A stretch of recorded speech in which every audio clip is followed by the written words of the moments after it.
Lei si dimette o no?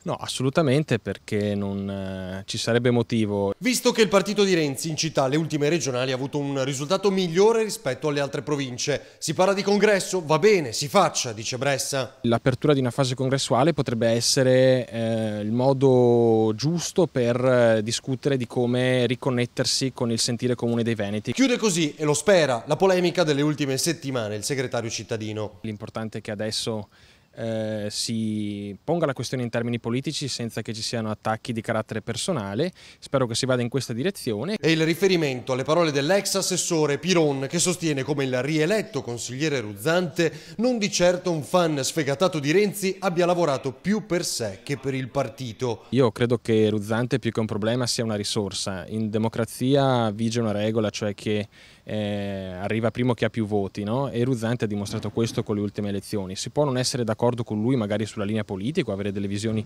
diverse, però non ho trovato molto giusto attaccarlo come è successo in questi giorni. Ruzzante si è speso sia per Ivo Rossi che per Alessandra Moretti, dice Bressa. Chi prende sempre di mira le politiche di Renzi, però imputandovi la sconfitta in Veneto, è l'ex sindaco. Lo stesso Zanonato purtroppo molto spesso attacca frontalmente il segretario nazionale del partito, e qui io invito anche lui a trovare i luoghi dove discutere di queste cose senza attaccare costantemente il segretario nazionale. Probabilmente l'effetto Renzi ci sarà, ma in termini positivi.